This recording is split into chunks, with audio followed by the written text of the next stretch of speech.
ഇനി മരുന്നുകളെക്കുറിച്ചുള്ള ആശങ്കകളെക്കുറിച്ച് സംസാരിക്കാം. മരുന്നുകളുടെ പാർശ്വഫലങ്ങളെ ഭയപ്പെടുന്നു എങ്കിലും മരുന്നുകൾ കുറയ്ക്കുന്നത് സുരക്ഷിതമല്ലെന്ന് പലരും ഭയപ്പെടുന്നു. മറ്റു ചിലർ മരുന്നുകൾ നിർത്താൻ തീവ്രമായി ആഗ്രഹിക്കുന്നുണ്ടെങ്കിലും ചോദിക്കാൻ ഭയപ്പെടുന്നു. എല്ലാ വ്യക്തികളും കുടുംബങ്ങളും ഇത് മനസ്സിലാക്കണം. പെട്ടെന്ന് മരുന്നുകൾ നിർത്തുക എന്നത് ശരിയല്ല, അശാസ്ത്രീയമാണ്.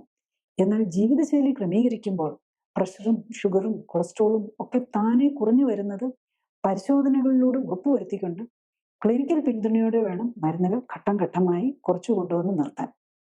നിർത്തിയാലും വീണ്ടും കൂടുന്നില്ല എന്നുറപ്പാക്കാനായി പരിശോധനകൾ തുടരണം. ഓരോ ശരീരവും വ്യത്യസ്തമാണ്. ഡോക്ടർ ക്ലിനിക്കൽ ടീം വിലയിരുത്തട്ടെ. ലാബ് ഡേറ്റ തീരുമാനങ്ങളെ നയിക്കട്ടെ. ശരിയായ രീതിയിൽ ചെയ്യുമ്പോൾ മരുന്ന് കുറയ്ക്കുന്നത്, രോഗത്തിൽ നിന്ന് മുക്തി നേടുന്നത് ഒരു ആഘോഷമായി മാറുന്നു. ഈ പുതുവർഷം അങ്ങനെ ആരോഗ്യ പുരോഗതിയുടെ ആഘോഷകാലമായി മാറട്ടെ. കൂടുതൽ അറിയാൻ ലിങ്ക് ക്ലിക്ക് ചെയ്യുക. കൂടുതൽ വീഡിയോകൾക്കായി സബ്സ്ക്രൈബ് ബട്ടൺ അമർത്തുക.